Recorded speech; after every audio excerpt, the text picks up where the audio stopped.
न लागता बसा बघू. इथं पुष्कळ जागा आहे. त्यांच्या घरात इकडे बरीच आहे. इकडे जागा आहे, इकडे जागा आहे. या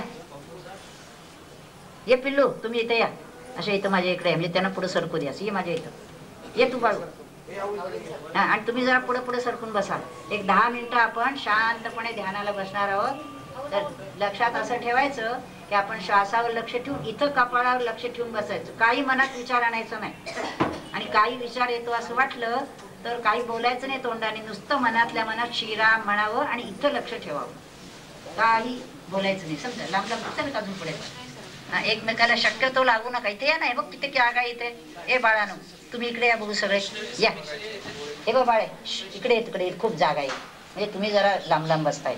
एक 10 मिनिटं शांत ध्यानाला बसू आपण. ये रे, ये तू इकडे इकडे ये. या तो तुम्ही मुलं इकडे या. तो बसला पाठीमागे ध्यानाला. तुम्ही पुढे सरका. अजी अजी तुम्ही पुढे सरका. अजून सरका सरका, लांब लांब सरका जरा. आणि एक 10 मिनिटं काही बोलायचं नाही, बघायचं नाही, इथं लक्ष ठेवायचं. आणि मनात जर काही चष्माही काढा, मनात जर काही विचार आला ना बरं का, तर नुसतं मनातल्या मनात श्रीराम म्हणा. अगदी शांत. आपल्या देहाचं भान नाही, आजूबाजूचं भान नाही, काही इथं नाहीये असं लक्षात ठेवायचं. फक्त इथं आपण आहोत. हा, असं शांत बसा बघू.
पण डॉक्टरने त्यांना हळूहळू आणखीन एक गोष्ट आहे. आपल्या ललिताताई आज कुठं गेल्यात? ललिताताई आज बसले तिकडे. तर त्यांच्याकडे पेशंट येतात पुष्कळ, हां, व्यायामासाठी, फिजिओथेरपीसाठी. तर त्या आजारी लोकांना आम्ही सांगतो की आजारपण आलाय ना, त्याचा उपयोग करून घ्या, साधना करा. त्यामुळे ती मंडळी अंथरुणात पडल्या पडल्या ध्यान नाम करतात. आणि त्यांच्या आजारापणाकडे त्याचं काही लक्ष नसतं त्यांचं. आता आजारी पडले की सारखं लोकांनी तू माझ्याकडे बघ, तू ये, मी ये, हा ये, हे जे चाललेलं असतं ते सगळं सोडून आपण आपल्या आनंदात पडलो की आपली साधना. म्हणून आजारपण सुद्धा काही वेळा परमेश्वराची कृपा आहे असं समजावं. की त्या कृपेमुळेच आता कित्येक मंडळी आमच्याकडे यायला लागली. ती ललिता त्यांच्याकडे आजारी पडली म्हणून गेली व्यायामाला. आता हे सगळे काय ललिताताईंकडूनच सगळे मंडळी आली तिथे, हे स्वतःच.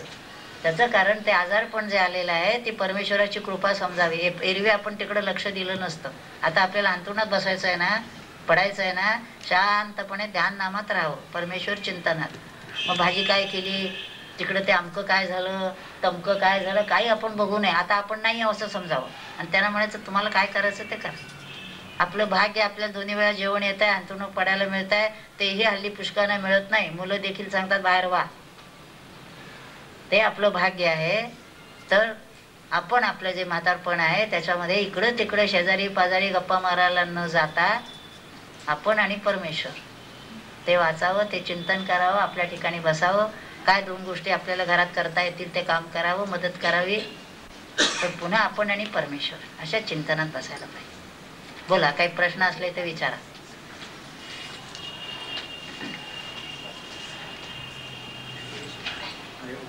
हा या हा बर हो अगदी नाही, बरोबर आहे, जास्त बरोबर आहे. पण हा मला असं वाटतं टीका नाही करत हा हा हा हा जेव्हा मुलाला भूक लागते, हो हो आपण म्हणतो थांब जरा मी येते, माझं एवढं होऊ दे असं म्हणणं चुकीचं. पण हे एवढं म्हणजे काय ध्यानातलं म्हणतेस का तू? ध्यानातलं किंवा आपण सपोज तुम्ही म्हणता आता देवाची पूजा करा, हे करा. नाही, बरोबर आहे ना, आपलं कर्तव्य आहे पहिलं. मी सांगितलं ना, आता सुद्धा बरं का तू नाही ऐकून घ्या, आता सुद्धा तुझे यजमान जायला निघाले का नाही तर ड्युटी फर्स्ट. थोड्या वेळ ऐकलं पण त्यांनी जायलाच पाहिजे. पण 24 तास आपल्याला ते करायचं असतं का? त्यातून आपण जेवायला वेळ काढतो ना, मुलांचं करत असताना आपण झोपेसाठी वेळ काढतो ना, तो जसा काढतो तसाच आपल्याला जर शांत मनस्थितीत सगळी कामं करायची असेल तर त्याचा उपयोग दुसऱ्यासाठी नाही, आपल्यासाठी आहे. ध्यानाचा उपयोग आपल्यासाठी आहे. नाही तर जरा काही झालं की मूड ऑफ,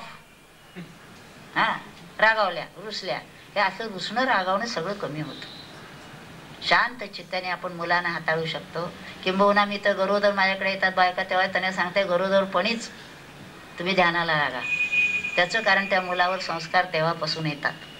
आईच्या अंगावर मूल पित असेल तर मी तिला सांगते नामस्मरणपूर्वक त्याला पाज, ते संस्कार त्या मुलावर होतील. प्रत्येक गोष्ट आपण स्वयंपाक करत असताना सुद्धा नामस्मरणपूर्वक स्वयंपाक करावा. ते जे अन्न सेवन केलं जातं ते प्रसाद होतो. नाही तर चिडून आता काय आम्हाला वाटायला हे आलेल्या पोळ्या लाटायच्या असं जर म्हणून आपण केलं तर चालत नाही. जसं आई संतापलेली असेल तर मूल अंगावर केलं तर ओखतं, माहिती आहे ना. तर हे आपलं मन जर शांत राहायला हवं असेल तर मुलाचं सगळं करताना सुद्धा त्या मुलाचं नाही, बाळकृष्णाचंच करतोय आपण. ती पूजाच आहे सगळी. त्याला टाकून पूजा करायला कुणीही सांगितलेलं नाही. म्हणून मी आता म्हटलं ना की तुम्ही अर्धा तास पूजा करता का हा प्रश्न नाही. 2 मिनिटं जरी आपण देवाचं स्मरण केलं, नाही करता आलं तर मानस पूजा करा, पण देवाला विसरू नका. तसंच हे आहे ना, लहान मुलाला जसं डॉक्टरीचं सांगितलेलं आहे, काही काही गोष्टी अनकलनीय आहेत. तुम्ही डॉक्टर आहात, लहान मुलाला दूध येतं परमेश्वराचं, आपण त्याचं काही सांगू शकत नाही. या सगळ्या गोष्टी ज्या घडतात त्या कशा घडतात, हे मोठे चमत्कार आहेत. परमेश्वर सगळे चमत्कार करून राहिलेला आहे. ते सोडून आपण भलतेच काहीतरी चमत्कार करायला जातो किंवा ऐकायला जातो. ते बाहेरचे चमत्कार काही खरे नाहीत. परमार्थ करून स्वतःमध्ये ट्रान्सफॉर्मेशन करणं हा मोठा चमत्कार आहे. व्यक्ती घडवणं, एक एक व्यक्ती घडली पाहिजे की जी शुद्ध आचरण पाहिजे, शुद्ध आचार विचार पाहिजेत, आणि आपण परमेश्वराच्या हातातलं बाहुलं झालं पाहिजे. संत परमेश्वराच्या हातातलं बाहुलं बनतात. त्याच्यासाठी टोटल सरेंडर सांगितलेलं आहे. आणि मग तसा जर तो शुद्ध असेल तर त्याच्याकडून परमेश्वर आपल्याला जे काम करायचं ते करून घेतो. आणि म्हणून संतांना याची पूर्ण कल्पना असते की मी काही करत नाही. एवढी ज्ञानेश्वरी लिहिली, त्यावेळेस ज्ञानेश्वराने ज्ञानेश्वरीबद्दल खूप आत्मविश्वासाचे उद्गार काढलेले आहेत.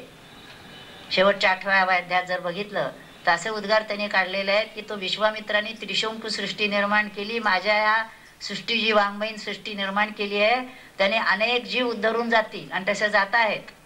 पण सगळं म्हणताना पुन्हा ते काय म्हणतात, हे सगळं केवळ सद्गुरूंच्या कृपेनं झालेलं आहे. मी कोणीही नाही, वाचून पडे ना वाची, ना सेवा ही जाणे स्वामीची, आयशा मज ग्रंथाची योग्यता ते असे. मी काय ग्रंथ लिहिणार, परंतु सद्गुरूंची कृपा आहे म्हणून हे झालेलं आहे. त्यामुळे अशी जर एखादी व्यक्ती खऱ्या अर्थाने सद्गुरूंच्या कृपेला पात्र झाली तर तिच्याकडून, जसं नाथाने रामायण लिहायला घेतलं, अर्ध राहिलं, गावबाने ते पुरं केलं. असं का झालं तर तो नाथांशी पूर्ण एकरूप झाला होता. रामकृष्ण ज्यांना काही फारसं येत नव्हतं, शिक्षण नव्हतं, त्यांचे शिष्य विवेकानंद सगळे जग हलवलं. पण विवेकानंदानं जर म्हटलं कुणी तर ते म्हणायचे सगळी शक्ती माझ्या सद्गुरूंची आहे. त्यांच्या पायधुलीच्या कणातून आज हे हजारो विवेकानंद निर्माण होतील एवढी शक्ती त्यांच्याजवळ आहे. ही जी आत्मिक शक्ती आहे ही फार मोठी आहे. त्यांनी रेड्याकडून वेद बजवले का भिंत चालवली, ह्या गौण गोष्टी आहेत. त्यांची ज्ञानेश्वरी वाचून बदलणं हा चमत्कार व्हायला पाहिजे. एक एक व्यक्ती घडायला पाहिजे, समाज बदलायला पाहिजे. समाज बदलायला पाहिजे म्हणजे नुसतं शनिवार वाड्यापुढे व्याख्यानं करून होणार नाही. आपल्यापासून आपण बदलला पाहिजे, स्वतः बदलायला पाहिजे. परमार्थात स्वतः अंतर्मुख होऊन बघायला पाहिजे आपलं काय चुकतंय.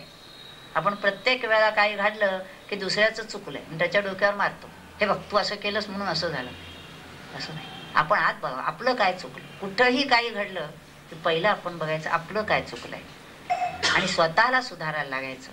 आणि आपल्या आदर्श वागण्यानी आजूबाजूच्या लोकांवर, मुलांवर परिणाम झाला पाहिजे.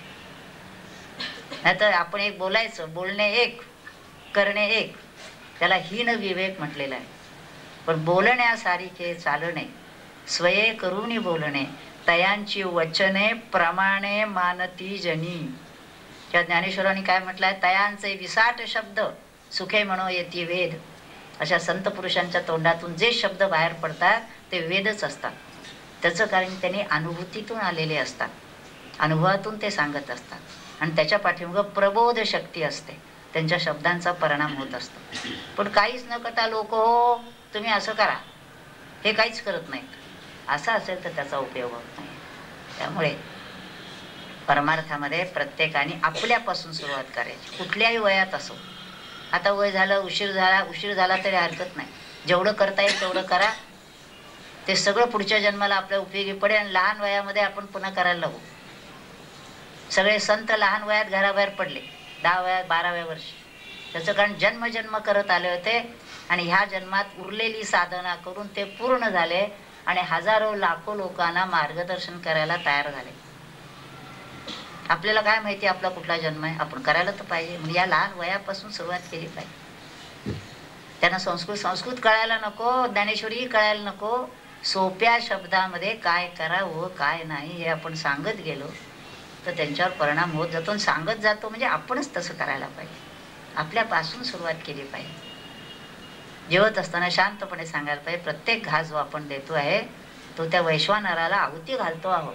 मग ती काय सारस बागेतली भेळ घालणार का त्याला, का पाणीपुरी आणून घालणार.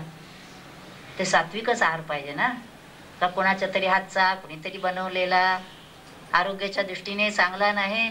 आणि ज्या संस्कारातून बनवलेला असेल ते संस्कार खाणाऱ्याच्या मनावर बुद्धीवर उठतात. त्यामुळे सगळं शुद्ध स्वच्छ पवित्र म्हणजे परमार्थ आहे. मग हा आपल्याला हवा का नको विचार करा. आपली मुलं मोठी व्हायची, ह्या जगामध्ये उभं राहायची, जगाचं वातावरण बदलत आहे, ह्याच्यात आपल्याला जर सुखाने आनंदाने राहायचं असेल तर आपल्यापासून बदललं पाहिजे. केवळ आपल्या सद्गुरूंची पूजा करून, त्याला हार घालून, आरत्या ओवाळून आणि त्यांच्या पालख्या काढून हे काम होणार नाही. त्यांनी जे सांगितलं त्याप्रमाणे आपण साधना करायला पाहिजे, आपले आचार विचार शुद्ध करायला पाहिजेत, पवित्र व्हायला पाहिजे सर्व बाजूने. पण ह्याचा अर्थ 24 तास नुसते डोळे मिटून बसायचं नाही आहे. आपलं काम आपण करायचंच आहे. एखाद्याने जर सगळं सोडून म्हणला की मला आता आहे ना, मी आता सगळं सोडून जाऊन आळंदीला राहतो किंवा आणि कुठंतरी जाऊन बसतो, तिथं जाऊन बसला तरी काय, डोक्यात पुन्हा तेच विचार घेऊन जाणार ना. इथला संसार घेऊन तिथं जाऊन बसणार, मग काय उपयोग आहे. त्यापेक्षा संसारातच राहा. म्हणजे संसार सोडून जायचं आणि संसाराचा विचार करायचा, त्यापेक्षा संसारात राहा आणि परमेश्वराचा विचार करा. घर सोडायची गरज नाही, कपडे बदलायची गरज नाही, संन्यास घेऊन काय भगवे टिळा माळा काही करायची गरज नाही. आहात तसे आहात, जसे आहात तसे राहा. फक्त चिंतन भगवंताचं, आणि चिंतन ह्याचा अर्थ सुद्धा भगवंताला काय आवडतं ते आपण करायचं. हा प्रश्न काय आलाय बघते. 1 तासात आत्मसाक्षात्कार किंवा 3 दिवसामध्ये ध्यानाचं शिबिर असलं काही ध्यान शिकता येत नाही. हल्ली जाहिराती येतात सगळीकडे. तेव्हा मी देखील फोन करून काही वेळाने कोणीतरी विचारलं, तुमच्याकडे ध्यानाचं शिबिर आहे 3 दिवसाचं. त्यांनी पहिलंच सांगितलं, हो 3 दिवसाचं शिबिर आहे 500 रुपये. म्हणजे 500 रुपयासाठी ध्यानाचं शिबिर. त्यामुळे हे जे काही बाजार चाललेला आहे बाहेर, त्याच्यात आपण फसू नये. 3 दिवसात नाही हो, वर्षानुवर्ष साधना करावी तेव्हा ध्यान जमतं. असं काय ते पैसे देऊन असतं तर सगळ्यांनी दुकानं उघडली असती आणि करोडोपती लोक जाऊन तिथून ध्यानाचं हे करून घेऊन आले असते. किंवा त्यांनी मनुष्य ठेवला असता की बाबा माझ्याऐवजी तू ध्यान कर, हे पैसे तुला. दर महिन्याला येऊन तू ध्यान करायचं. ध्यानाला मनुष्य ठेवलाय, पूजेला ठेवतो तसा. असलं काही उपयोगी नाही. पूजेलाही मनुष्य ठेवायचं नाही, ध्यानालाही ठेवायचं नाही. त्यापेक्षा जेवायला ठेवा किंवा माझ्याऐवजी तू जेवत जा. हे करतो का? ते जेवायला मात्र 3 वेळा आपण हजर, आणि पूजा करायला मात्र गुरुजी ठेवलेले आहेत. हा, आणि बाकीच्या नामाला आणखी कोणाला सांगितलेलं आहे. असलं काही चालणार नाही. झिजल्या विणू काही होणार नाही. आपण झिजायला पाहिजे. त्यामुळे असं समज नाही आत्मसाक्षात्कार 1 तासात वगैरे काही होत नाही. त्याला काळ किती ते सांगता येत नाही. अभ्यास करण्यावर अवलंबून आहे. जन्मजन्म तुम्ही किती करत आलात, ह्या जन्मात काय करता आहेत, आणि हेच प्राप्तव्य आहे का, हे पहिले लक्षात ठेवायचं. ज्याला असं असेल की मला ह्या जन्मात येऊन हेच प्राप्तव्य आहे, मला दुसरं काही नकोय, पण काही नकोय ह्याचा अर्थ ते करा, पण त्या सगळ्या करण्याचा मोहरा परमेश्वर प्राप्तीकडे पाहिजे. जसं तुम्ही धंदा करत असलात, कशासाठी धंदा करता? पैसे मिळवण्यासाठी. पैसे कशासाठी मिळवता? संसार देह आपला चाला पाहिजे, खाणं पिणं. खाणं पिणं ठेवून देह कशासाठी ठेवणार आहात? साधनेसाठी. साधना करून काय करणार आहात? परमेश्वर प्राप्ती. सगळ्या प्रश्नांची उत्तरं परमेश्वर प्राप्ती आलं पाहिजे. कुठलंही गणित मांडलं तरी त्याचं अक्षर शेवटी 0 किंवा 1 याला उत्तर आलं पाहिजे. संख्या वाढत चालली की समजावं लांब चाललो.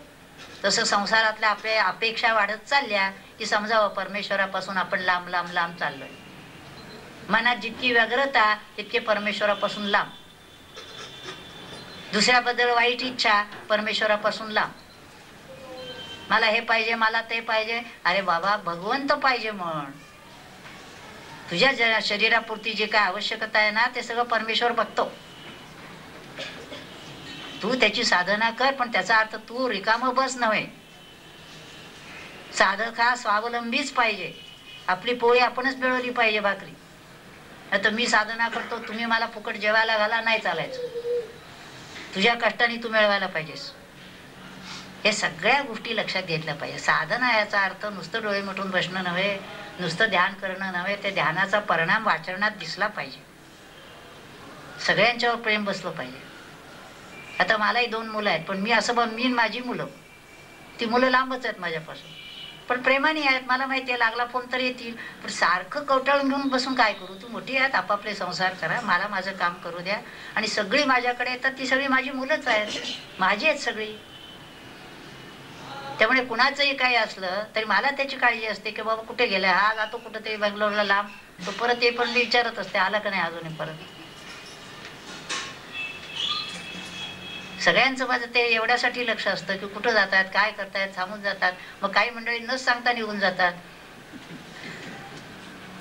ते असं म्हणतात ताईना काळजी राहायला नको म्हणून आम्ही आपल्या मुकाट्याने जाऊन आलो. एकदा असा फोन लावला, कुठं बोलतोय? बंगलोर मधून बोलतोय. म्हणलं चेन्नईतून बोलतोय सुहास. म्हटलं आता परत आल्यावर भेट, मग आता काय बोलतोय. आणि हल्ली हा कुठे आहे ते काही कळत नाही. मोबाईलमुळे फायदा झालाय तसा तोटा झालाय. कुशाल खोटं बोलता येतो, कुठं बोलता येतो. आता काही मंडळींचं असं असतं त्यांच्या बायकोला आवडत नाही माझ्याकडे किंवा साधना करायला आलेलं, मग माझ्याकडे येतात आणि विचारलं कुठं आहे म्हणून.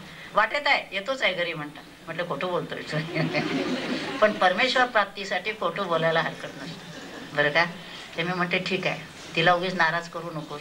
आता ह्याच्याकडे तसं नाही आहे, ती सगळीच मंडळी अनुग्रहित आहेत, घरच सगळं त्यांचं साधना करत आहे, त्यामुळे काही प्रश्न नाही. पण म्हणून परमार्थामध्ये गूढ गुप्त चमत्कार असलं काही नाही आहे. चमत्कार माणसाने देव बनायचा आहे. आपण माणूस देखील हल्ली नाही अशी परिस्थिती झाली. असे वागतात माणसं, पशु बरा असं वागणं चाललेलं आहे. त्याच्यातून आपण माणूस व्हायला पाहिजे. माणसातून सज्जन मनुष्य व्हायला पाहिजे, त्याच्यातून साधक व्हायला पाहिजे आणि संत व्हायला पाहिजे. कुणालाही संत होता येतं जर असं केलं तर.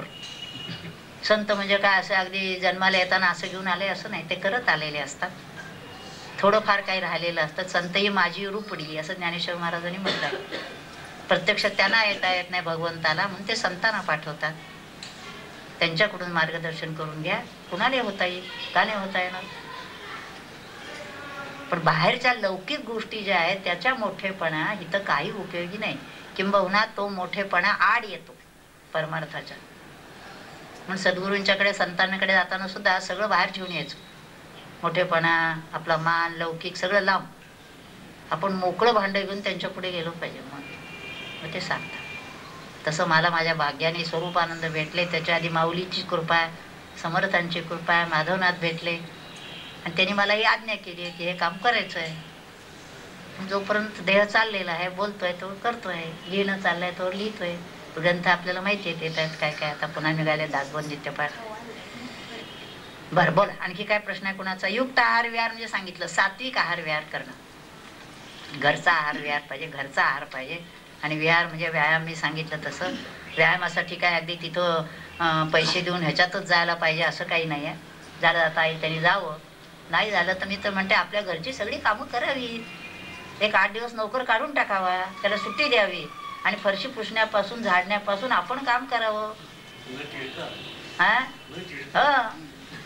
नाही तर तो आला नाही असं म्हणायचं नाही.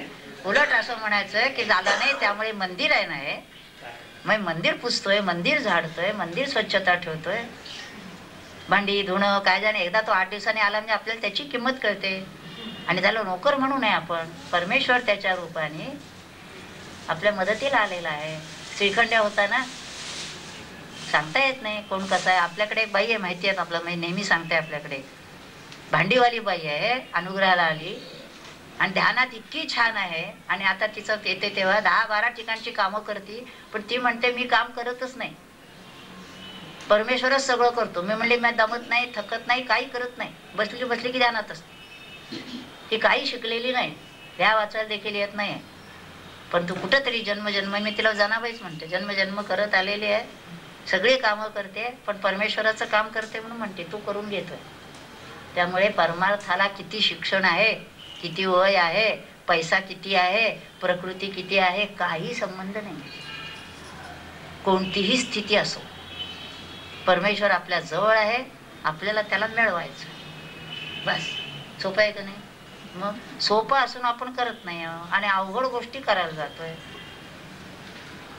आताच ते टीव्हीवर बघितलं येताना मी काहीतरी, मी बघत असते टीव्ही, ते कुठं तरी त्या दरीवरून तो असा दोरीवरून खाली आला. म्हटले कुणी सांगितलंय, शांत ध्यानाला का बसत नाहीत. ते कुठेतरी गिनेस बुक मध्ये नाव व्हावं असतं त्यांना. काय करायचंय, संतांच्या मांदियाळीत बसा तर अमर व्हाल. हे बाकीचं काय करून करायचंय. अनेक संत जसे झाले, जाऊ दे तिला बसली बघा, अनेक संत जसे झाले तसे संतांच्या मांदियाळीत जर तुम्ही बसलात ना तर आम्हाला पूज्य आहात, आम्ही नमस्कार करतो. पण काहीतरी कशाचं तरी, परवाणी कसं पत्र कोणातरी पाठवलंय, काहीतरी असं पाहिजे तर त्यामुळे त्याला म्हटलं त्याला एकच ओळ लिहून पाठवा, असा धरी छंद जाई तुटून या भव बंद. ते बाकीचे छंद काय करायचे करून, एक छंद द्यायचा, भगवंताचा छंद धरायचा, उधरून जायचं.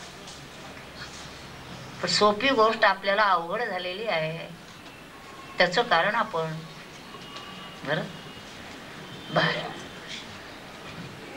बराच वेळ झाला, 1 तास 1.25 तास झाला बोलून. ध्यानही झालं, मुलं आता कंटाळली.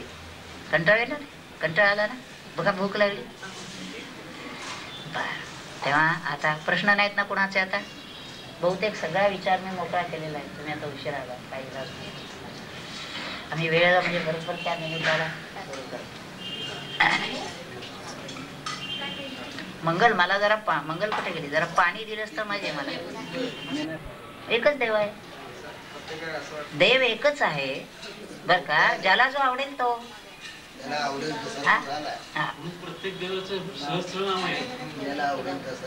जो विठ्ठल तोच पांडुरंग, तोच कृष्ण, तोच राम.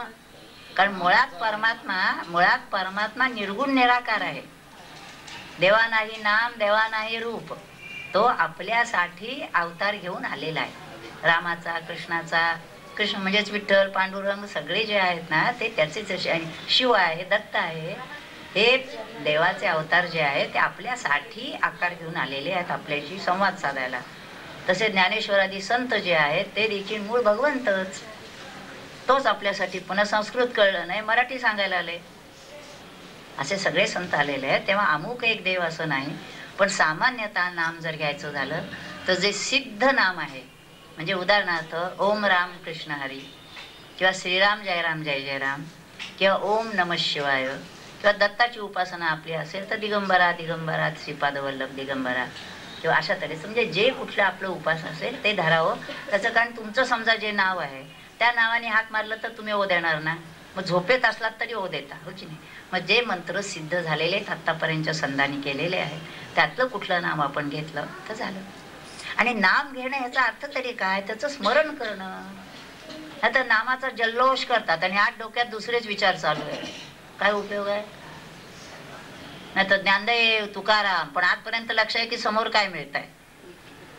असं जर असेल तर कीर्तनकार प्रवचनकार समोर ताटात काय येत आहे असं जर लक्ष असेल तर ते ज्ञानदेव तुकारामाला काही अर्थ नाही. स्मरण करायचं त्याला काय पैसे लागतात, काय गोष्ट लागते, त्या रूपाचं स्मरण करा. आणि ध्यानामध्ये मात्र त्या निर्गुणाशी एकरूप व्हायचं आहे. आणि शेवटी एकरूपच जर व्हायचं आहे ते सगुणाशी एकरूप होता येत नाही आपल्याला. त्यामुळे सगुणाचे नि आधारे निर्गुण पाविजे निर्धारे. एकदम निर्गुण सांगायला आलं तर कळत नाही. म्हणून सगुणाची उपासना आपण जन्मभर पूजा करतोय, पुढे सरकतच नाही आपण. आणि ती जी पूजा करतोय ते देखील संसारातलं मागण्यासाठी. देवा जर आमच्या मुलांची परीक्षा आहे तेव्हा अभ्यास केला का त्यांनी, देवाला सांगून तो काय पेपर लिहिणार का तुमचा. तुम्ही अभ्यास करून घ्या त्याचा. परमेश्वरा बघा तेवढं मुलीला दाखवायला न्यायचं आहे, स्थळ पसंत पडू दे, ते तिचा जो काय नेमलेला असेल कुठे तो पसंत करेल.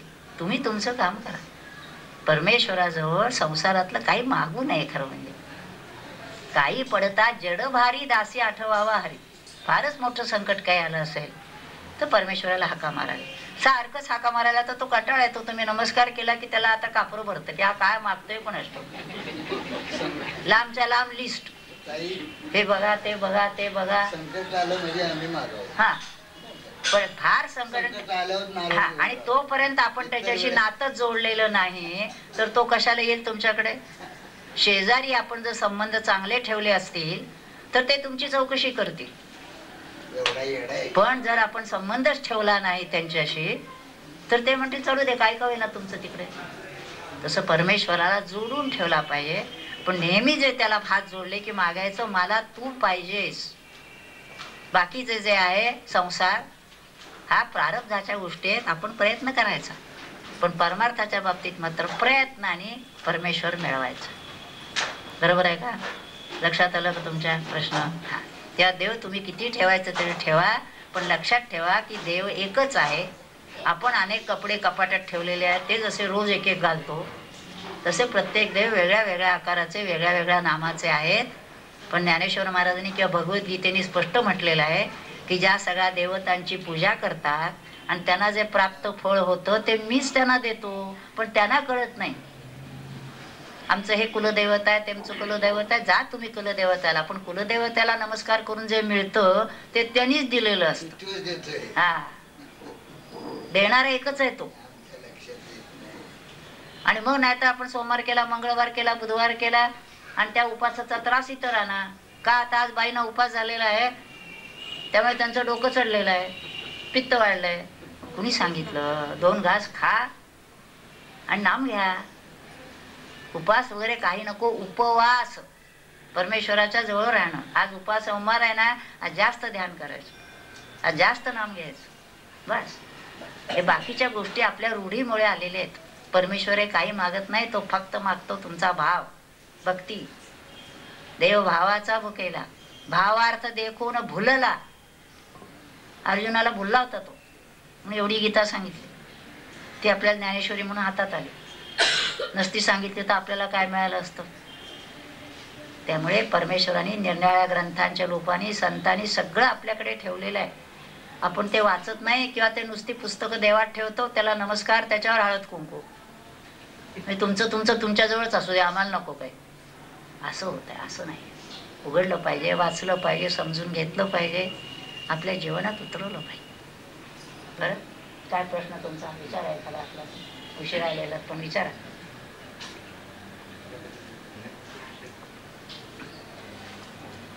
सगळ्या साधनेच्या मोऱ्याने परमेश्वराला जे आवडतं ते आपण करायचं.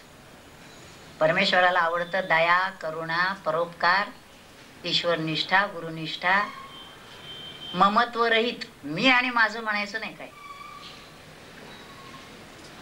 तर जाण्याची स्वरूपानंदांचं एक आहे शेवटच्यामध्ये, मी माझे मावळ सर्व, तू तुझे उगव. आता माझ्या आयुष्यात असं उगवू दे की परमेश्वरात तूच फक्त, मी नाही. मी हा शब्दच येता कामा नाही.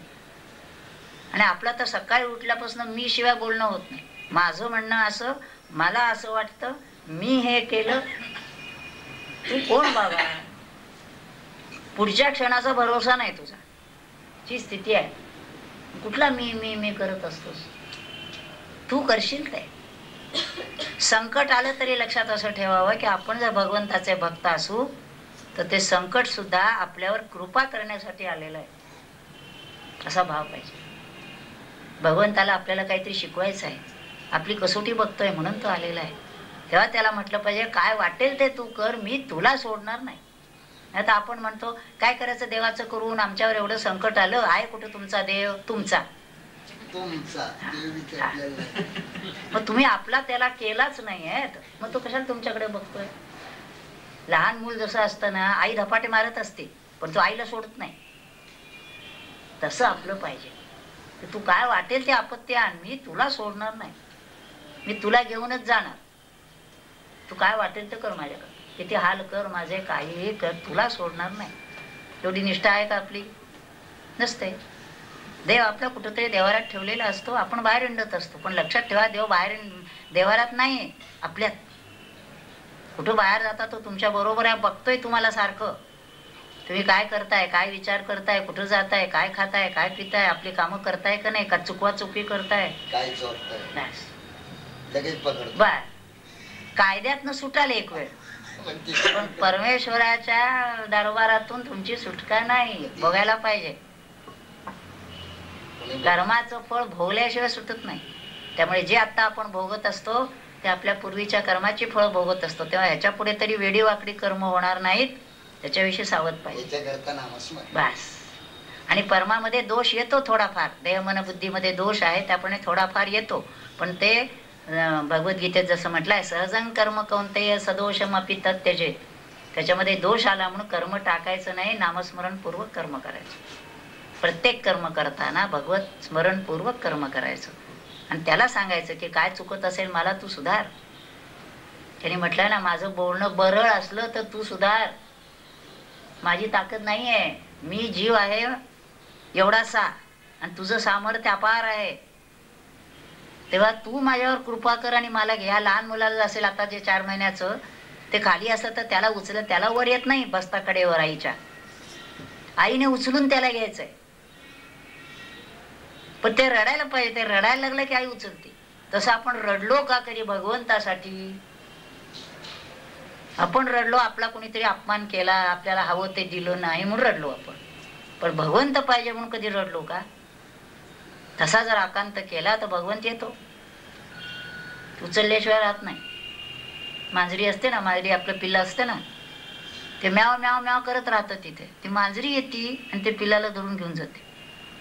तसं आपलं काम म्याव म्याव म्याव करणं आहे, आईला हाका मारणं आहे. आपल्या ठिकाणी बसून ती येते, तो येतो. आणि देवाला भेटायला अशी काही अपॉइंटमेंटची ठरलेली आहे का ह्याची? 12 ते 2 ती भेटायची वेळ आहे त्याची. असं काय आहे किंवा रात्री आता का नाही देव झोपलेला आहे बरं का, आता तो भेटत नाही असं आहे? अमुक ठिकाणी अमुक वेळेला असं काही आहे? आपण झोपतो, तो अखंड जागा आहे. तो झोपला की संपलं सगळं. तो ज्यांनी लेकरं निर्माण केली आहे त्याची काळजी अखंड वाहतोय तो. त्याला कधी अशी व्हिजिटिंग आवर्स वगैरे काही नाही आहेत. कोणत्याही क्षणाला कुठूनही कोणत्याही अवस्थेत त्याला हाका मारा, पण आधी त्याला जोडा. आपण जर त्याला जोडलं नाही तर तो कशाला येणार? तो म्हणतो कोण हाक मारतंय कोण असतं. जसे किती मुलं असली तर आपलं मूल रडलेलं आईला ऐकू येतं की नाही, अहो माझं रडतंय, अहो तुमचं नाही, नाही माझंच रडतंय. कसं काय ओळखलं तू? आवाज ओळखीचा झाला. तसं आपली ती ओळख पटवली का, त्याच्याशी लावलं का आपण नातं? तसं लावलं असलं तर हाका देखील मारावी लागत नाही. ही गंमत सांगतो. आई जशी म्हणते त्याची आता झोपेची वेळ झाली, त्याची आता भुकेची वेळ झाली. सांगितलं का त्याने तुला? सांगितलं नाही, पण कळलं आईला. तसं भगवंताला सांगावं लागत नाही. तो जर भक्त असेल तर भक्ताला काय हवं हे भगवंताला आधी कळतं. आणि भक्ताला खरं सांगायचं म्हणजे काही नकोच असतं. तुकोबाने आलेलं सगळं परत पाठवलं, कारण ते भक्त होते. आपल्याकडे आलं तर असू द्या. हा हो, महाराजांनी आमची किंमत ओळखली, पाठवलाय आपल्याला, असू दे. भक्त जो असतो तो म्हणतो मला काही नको, मला फक्त तू. किंबहुना आलं ना आड मला तर तुझ्यापासून लांब नेईल मला. मला नको हे वैभव, नको मान मरातब, ह्या कीर्ती सत्कार मोठेपणा, मला काही नको. जितकं आपण लहान होऊ तितके आपण भगवंताच्या जवळ असतो, आणि जितके आपण छाती पुढं काढून जाऊ तितकं भगवंताला आवडत नाही. त्यामुळे चालू दे तुझं तुझं काय चाललंय. त्यामुळे हे बारकावे लक्षात घेतलं पाहिजे. भक्ती याचा अर्थ केवळ भक्तीची कृती नव्हे. भजन करणं, तासन तास पूजा करणं, आज इकडे गेले उद्या तिकडे गेले परवा तिकडे गेले, हे काहीही नाही. आत त्याच्याविषयी तुम्हाला स्मरण किती आहे? आत असा आक्रोश झाला पाहिजे त्या जीवाचा परमेश्वरासाठी. आणि मग तो एकदा भेटला ना की मग मात्र ते सगळं थांबतं आणि शांत होऊन जातं. जसे संत असतात मग ते कोणत्याही स्थितीमध्ये आनंदात असतात, प्रसन्न असतात, काही परिस्थिती असो बाहेर. तसं कारण त्यांना आता भगवंताला भेटायला कुठं जायचं नसतं. भगवंत त्यांच्यामध्येच क्षेत्र संन्यास येऊन राहिलेला असतो, तिथंच राहतो तो येऊन. आणि तो म्हणतो तोच आहे, मला जे मिळवायचं होतं आयुष्यभर ते आता मला मिळालेलं आहे. आता मला काय मिळवायचं जगात?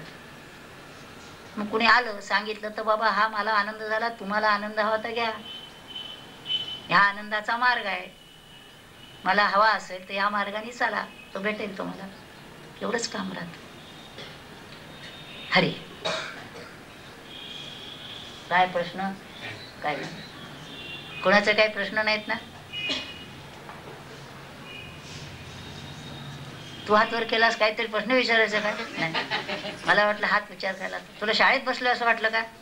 नाही ना, ते मास्तर काहीतरी बहुतेक प्रश्न विचारतात त्याप्रमाणे काय. तसं म्हणून आमचं आहे, लहान मुलांपासून साधण्याला लागलं पाहिजे.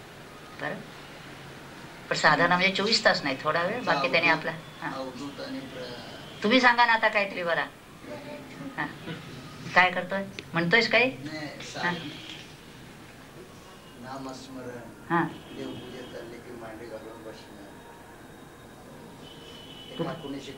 हा मग सांग ना, म्हण ना काय म्हणतोस ते. येतं ना म्हणायला? सगळ्यांना येतं का? हा म्हणा बरं सगळ्यांनी. मग वा, मग मला काय सांगत? काय ये रे ये रे, काय सांगितलं बरं? मग काकूने काय शिकवलंय तर सगळ्यांनी म्हणा बरं. गेले सगळ्यांचं. तुम्ही तिकडे तोंड करून बघ, तिकडे तोंड करून बसा. तो येतोय बघ तुमचं कॅमेरावर. हा त्या बाजूला तोंड कर. हा हा